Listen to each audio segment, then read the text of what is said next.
Today, we continue our exploration of the Trump administration's nearly $8 billion of cancellations of federally supported climate and hydrogen projects, but with a sharper lens on the evolving leadership and market realities driving the U.S. hydrogen sector forward.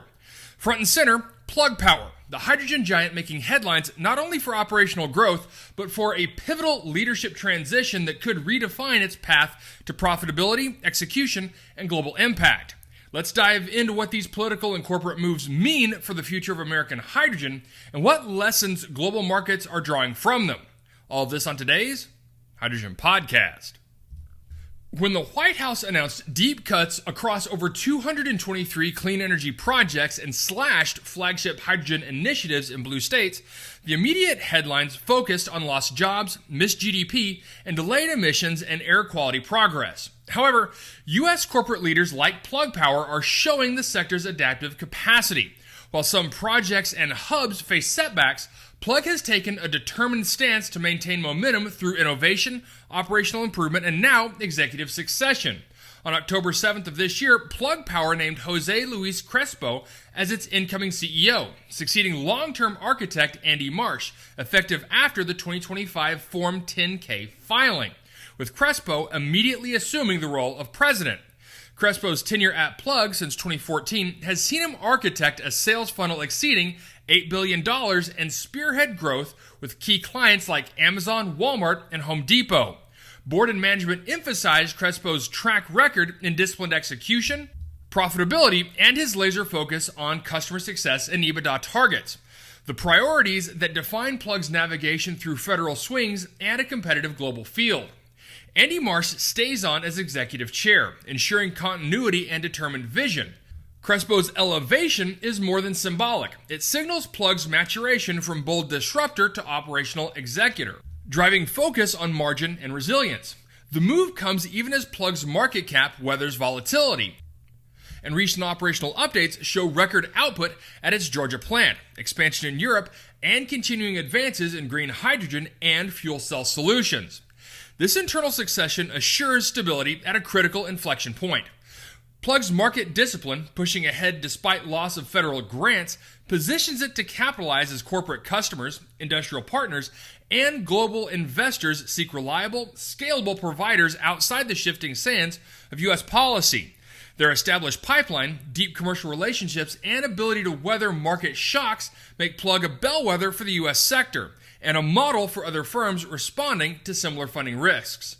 Importantly, Plug's willingness to target gross margin and EBITDA improvements rather than chasing growth at any cost is exactly the discipline required to drive public-private sector trust and ensure hydrogen's eventual commercial inevitability. If executed fully, this will not only preserve U.S. leadership in hydrogen tech, but encourage more pragmatic investment and growth models nationally.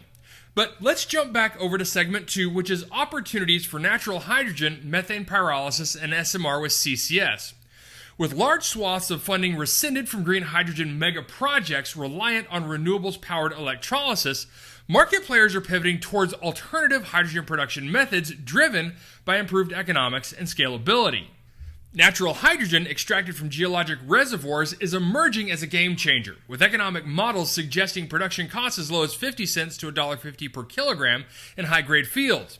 Without the energy intensity of electrolysis, natural hydrogen offers ultra-low carbon emissions and minimal water use. Locations in the U.S., Australia, and emerging markets hold promise for distributed production that can serve clusters or industrial users without massive infrastructure spend.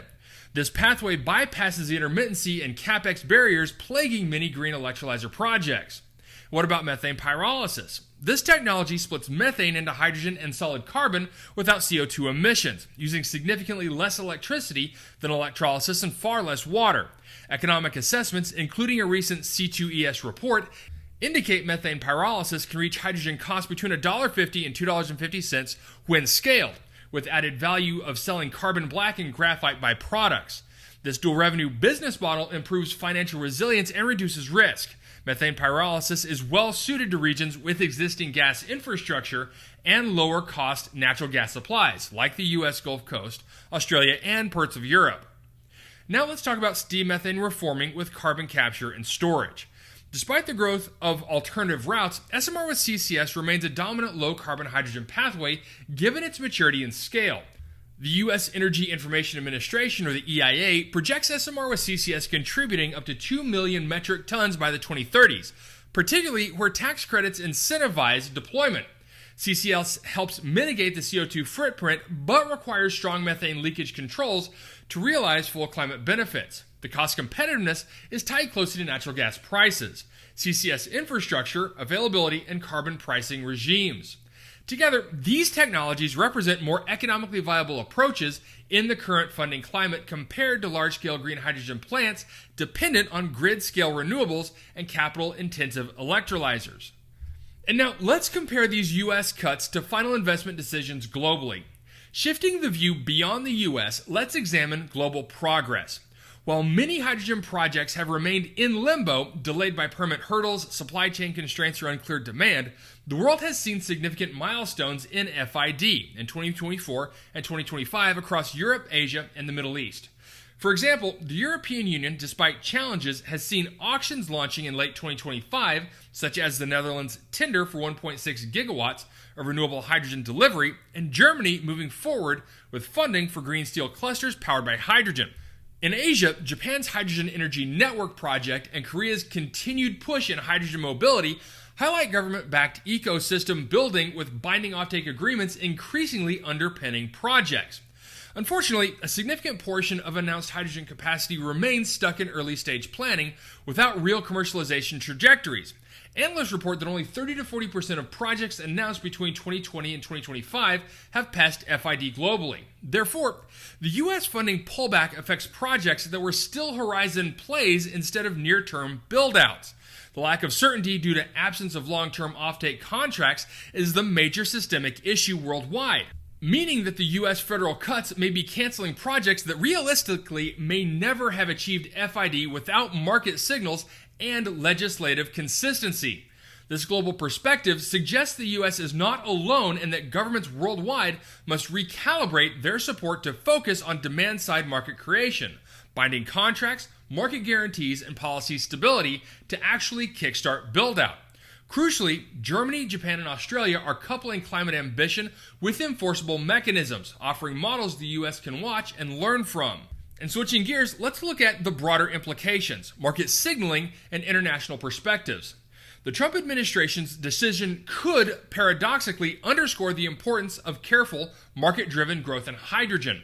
It signals to Europe, Asia, and Australia the risks of over-reliance on political or subsidy-driven hype without clear commercial foundations. European hydrogen leaders likely watch the funding cuts with cautious optimism. Cautious because Europeans' projects face many of the same challenges, but optimistic that enforcement of stringent offtake and auction mechanisms may foster more financially secure pathways. Asia, especially Japan and South Korea, may view the U.S. pullback as an opening to solidify their first-mover advantages in hydrogen technology manufacturing, infrastructure, and export markets, with an eye on stable demand commitments supported by government policy. Australia, with its abundant natural resources and emerging focus on green steel and hydrogen export hubs, appears ready to capitalize on disciplined growth models. The signal sent by the U.S. cuts may reinforce Australia's approach, focused on flexible, export-oriented projects with diversified risk and tangible commercial partners rather than mega-project blueprints vulnerable to political shifts. In effect, the U.S. move could strengthen global hydrogen leadership patterns, encouraging a more pragmatic, demand-driven, and economically grounded development model internationally. And let's also talk about the air quality context. Beyond climate, the cutbacks challenge projects that would have delivered significant local air quality improvements. Hydrogen projects replacing diesel combustion or coal-fired industrial plants directly reduce nitrogen oxides, sulfur oxides, and particulate matter emissions, pollutants responsible for over 4 million premature deaths annually worldwide. Blue states where hydrogen hubs were canceled lose immediate potential reductions in these pollutants, especially critical in urban and industrial hotspots like Los Angeles or the Pacific Northwest. The health cost savings, estimated in billions annually for these states, will be delayed or diminished. However, methane pyrolysis and natural hydrogen, which are less reliant on subsidies, also promise sharply reduced NOx and PM2.5 compared to hydrocarbon combustion. For example, methane pyrolysis produces solid carbon rather than CO2 and avoids combustion by products. It also demands significantly less electric energy and water than electrolysis. Natural hydrogen often requires minimal processing, producing zero combustion emissions. Thus, shifts towards these technologies could retain or even increase air quality benefits over time, particularly if paired with industrial demand clusters able to anchor supply and demand hydrogen in heavy industries and transport. The takeaway here? Meaningful air pollution benefits require pragmatic adoption of hydrogen technologies that have validated, sustained commercial models. So, are the latest funding cancellations a disaster? Well, not necessarily. They expose the folly of overpromising on large-scale green hydrogen before market signals matured. They highlight the primacy of robust demand, binding offtake, and clear economic returns. For U.S. hydrogen to thrive, the focus must shift from subsidy-driven megaprojects to diversified, commercially viable technologies like methane pyrolysis and natural hydrogen, especially in states with regulatory uncertainty. Coupling these supply options with stable markets, such as ammonia production, logistics, steelmaking, and data centers, creates defensible economic models. Internationally, these lessons inform policy. Governments must aggressively de-risk hydrogen demand, coordinate infrastructure build-out, and embrace new tech pathways to avoid costly delays and project paralysis. Above all, hydrogen's unique co-benefits, namely its potential to reduce NOx, SOx, and PM2.5, while delivering decarbonization, demand efficient scaling. Success will be the result of marrying technical innovation with real-world economics, not political expediency. All right, that's it for me, everyone. If you have a second, I would really appreciate it if you could leave a good review on whatever platform it is that you listen to. Apple Podcasts, Spotify, Google, YouTube, whatever it is. That would be a tremendous help to the show. And as always, if you ever have any feedback, you're welcome to email me directly at info@thehydrogenpodcast.com. So until next time, keep your eyes up and honor one another.